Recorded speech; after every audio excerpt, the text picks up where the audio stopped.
The answer is Enzyme, which is it's a crucial piece of infrastructure and tooling for treasury management.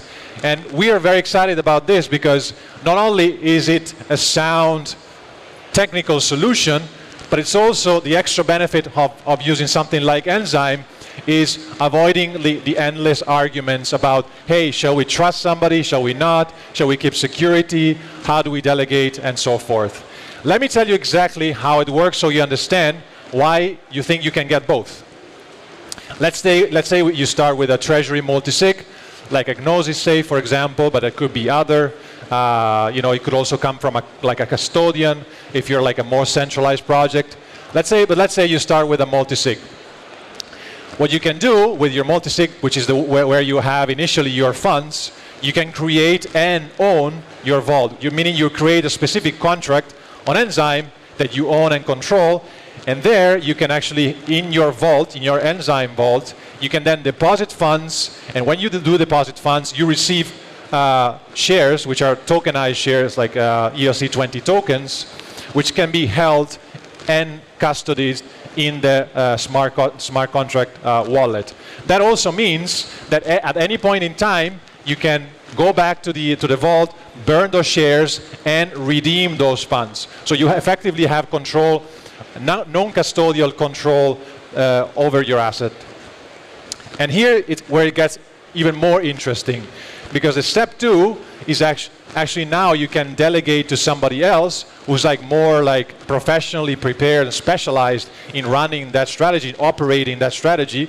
As you can see from this like darker box, you effectively create like a safe playground where you can delegate to somebody else according to certain rules, because as you can see here, you can encode in a smart contract exactly what the manager can do. You can say, hey, you can only touch these 2 assets, you can only interact with these 2 protocols, you can only take as like this much slippage for every trades you do. So you have a level of granularity of those permissions which is super accurate, and you can define those rules and enforce them as smart contracts. So it's not really based on trust, it's based on code, which is the most important thing.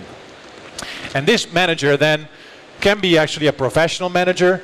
It can be also an internal delegation, an internal person that is appointed to manage those assets. But the good thing is that you can enable then speed and efficiency, because you have one single operator that can do several things as long as they are pre-approved, right? That guy or that person can actually deploy a strategy which is pre-agreed by the whole DAO or by the whole project multisig, and also update it. And here again I would like to make another point. It's not just about defining a strategy, it's also about keeping it up to date, because most of the time strategies they go obsolete very soon. So it's important to keep on top of the markets and see how things evolve and what needs to be done. And to close the loop, last point, you get the transparency of a 24/7 track record, which shows exactly the evolution of your whole strategy of multiple, of your treasury, with multiple strategies all in one. So all unified under the same vault and under the same interface. You get a track record and you get a transaction log. So everybody can go and see the full log of all single transactions that have been executed on your treasury.